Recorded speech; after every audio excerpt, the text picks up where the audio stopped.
Hello everybody, so I'm going to show you some neck and shoulder moves that we'd often do in a yoga class to help warm up and relax those areas. So I'm going to do it in easy seated pose, but as I said before, easy seated pose isn't easy for everybody. So I like to use a folded blanket to sit on, and you just put that underneath your sit bones. So your sit bones are those hard areas that you'll find when you wiggle around on your bum. So if you're sitting on a chair, you absolutely find your sit bones as well. You can sit on a chair with your feet on the ground, and just feeling yourself a bit grounded through both your feet and your bum on the chair, okay? So just to start, it's about finding the alignment of your spine. So if you can visualize that string from the top of your head and the spine gently following up, I find it's a really good way to help me to sit up nice and straight. So just to start, what we're going to do is a little kind of a little mini aerobic for the upper body. I like to do this in yoga classes when I'm starting. So we're going to inhale, clasping your hands in front of your chest. Exhale, pushing your hands away, stretching your hands from your shoulders. Inhale, lifting your hands towards the sky or the ceiling. And I always find if you lift your chin slightly and you're looking up, your hands will go that bit further. When you look down, your arms tend to follow and you tend to curl your upper back slightly. And then exhale, bringing the hands down by the side. So inhale, clasping your hands together. Exhale, pushing away, pushing into your sit bones and pushing your hands away from your shoulders.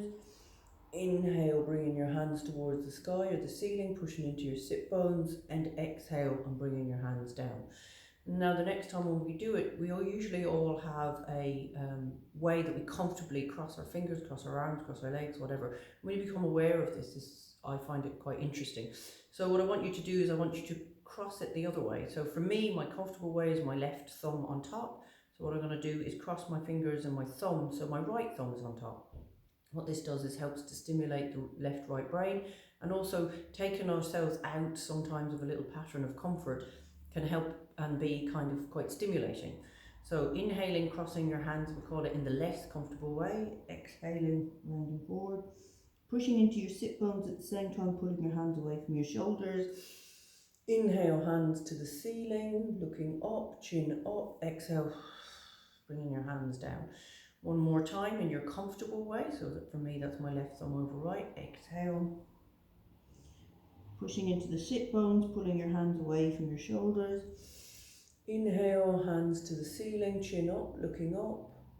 Exhale, hands down by the side. One more time with in the less comfortable way. I don't like to call it uncomfortable because that ensues that there's a bit of pain. So it's not. You have to, oftentimes people have to think before they can do this. It's quite interesting to watch people find that not a struggle is probably a strong way to put it, but they really have to stop and think about what's their comfortable way before they can do it in their less comfortable way.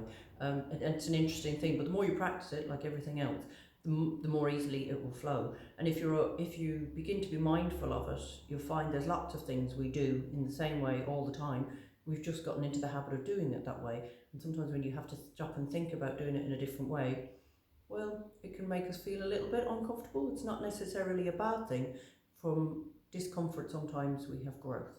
So just crossing your hands in the less comfortable way. Exhaling, leaning forward, pushing into your sit bones, pulling your hands away from your shoulders. Inhale, reaching for the sky, looking up, chin up, and exhale, bringing your hands down by your side. Okay, so now we're going to move into some nice shoulder moves and shoulder rolls. So bringing your hands up to your shoulders. Now, if your hand's up here, this isn't comfortable to you, you can certainly put your hands lower down. You don't have to have them up here on your shoulders. It's about moving the shoulders like so. So you can do it in lots of ways, okay? I can manage this, but if that's not where you're at today, then do it whatever way is manageable for you. So we're going to bring our elbows forward and rolling them back. So this really helps open up the shoulder joint. And this is one where we might hear a lot of cracking. So inhaling and exhaling. Don't forget your breath. This is really good for the shoulders. I suppose I have found technology has been weighting itself on my shoulders. And so sometimes we can feel when we feel a little tension and stress, our shoulders begin to come up, and we may be blissfully unaware that they're up here, you know. So this helps to really relax it down. So really letting them hang back and down. It helps the shoulder blades at the back, and it loosens the shoulder joint itself. And then if you can, try to see if you can bring your elbows closer and closer together as you go forward. And then with everything, we're going to balance it out by going in the opposite direction. So making circles in the opposite direction.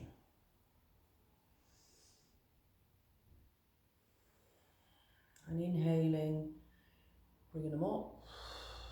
Exhaling, and then really fall down. Inhaling, bring them up. See if you can bring your elbows together. Exhaling and bringing them down. And hopefully you feel a nice little bit of movement or change. The before and after can be interesting. So then we're going to work particularly on our necks, and what I'd like you to do is, rather than leaving your hands here, I'd like you to just let them fall by your side, so they're a bit of extra weight, so that when we're stretching the neck out, that they also help to aid a little extra stretch. Because what we tend to do when we turn our head to one way, you slightly raise the shoulder of the opposite side. So just really letting them hang, getting into our sit bones again, feeling the alignment of our spine. We're going to inhale with our chin in neutral position. Exhale, tipping your chin towards your chest and really feeling the stretch up the back of your neck. And then inhale, bringing your chin up towards the ceiling, feeling the stretch at the front of your neck. And doing this nice and slowly with your breath. We can jerk our neck a little bit too quickly sometimes, and we can cause it a little bit of discomfort. So inhale back to neutral. Inhale and then exhale. Bring your head to the right or left, it doesn't really matter. And feeling that lovely stretch from the base of your skull to the shoulder on the opposite side. Inhale back to center, and then exhaling to the other side. Inhaling back to center. You can repeat that a few times. Now, I have full mobility in my neck, but 5 years ago, or just over 5 years ago, I had a car crash that I had a whiplash. So I always feel this side of my neck is caught. There's just a point on it, and it always feels it. I have full mobility, but I always take it to a nice gentle level, particularly when I go that way, because I just find I just got to kind of waken that up a little bit. It's just a little bit tighter. So just be mindful of your neck and how far you can go for you. And the only person who can judge that is you. So it's the difference between feeling a stretch and feeling discomfort. And don't do it too snappy, because you can actually go, oh, and hurt yourself. It can be quite easily done. Okay? So then just for our final pose to show you, and you can repeat that neck exercise quite a few times. It's lovely to do, and just doing it with your own breath and at your own pace. You can spend a minute even just sitting there, just enjoying the stretch and allowing your body to do it for you, or helping your body to do it. So we're going to just do a gentle twist in the seated position, and this you can also do seated in a chair. So again, we're going to find our alignment, sitting into our sit bones, imagining the string pulling us up from the crown of our head. I'm going to stretch up through the right hand side, creating just a little bit of extra space there. Inhale, and then on the exhalation, turning so the back of your right hand connects with the outside of your left leg. Really pushing into your sit bones. I can feel just kind of tipping up that way. So just bringing yourself and bring your awareness back to it. If you're comfortable enough here, you can bring your left hand behind you, sitting up on the fingertips, not down onto the palm of the hand, because we tend to fall back and collapse onto it. So bringing your left hand behind, maintaining the alignment of the spine, inhaling and exhaling. And if you're feeling comfortable here, turning to look over your left shoulder, but only if you are feeling comfortable. If the twist for you is looking straight in front of you or over your left leg, that's where it is today, and it's no less of a twist. Inhaling and exhaling, and remembering to push into your two sit bones.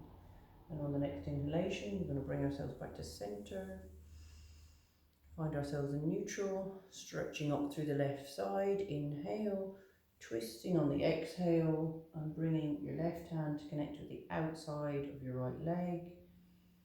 And if that's feeling comfortable, you're using this left arm as a lever, bringing your right hand up on the fingertips behind you and seeing how that feels for you. Inhaling, exhaling, pushing into the two sit bones, and if you're feeling really comfortable here, turning to look over your right shoulder. Inhale and exhale, inhale and exhale, and on the next inhalation, bringing yourself back to center. And those twists are great on a couple of different levels.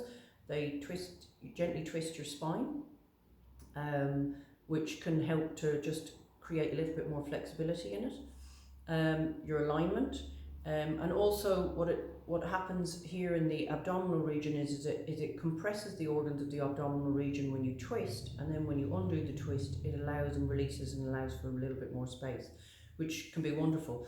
It's a lovely massage for your abdominal organs. Also, it's reputed to help with love handles. Now, don't test me on that theory. You can try it out at home yourself and see how you go. I really like and enjoy twists, and it can be done in a chair. You twist yourself the same, and you use your back arm just to hold over the back of the chair, whatever way is comfortable for you. It's really important to go to your level, and the only person who will know what's the difference between a stretch and discomfort is you. So please do be mindful of where you're at in your body for you. But if you're a person who's doing a lot of maybe desk work, usually, or even at this time more so, this is a lovely one to do sitting in a chair when you're at your desk. Okay, so do give them a go. I hope you enjoy them, and let me know how you go. If you have any questions, please do put them in the comments underneath, and I hope you have a good day.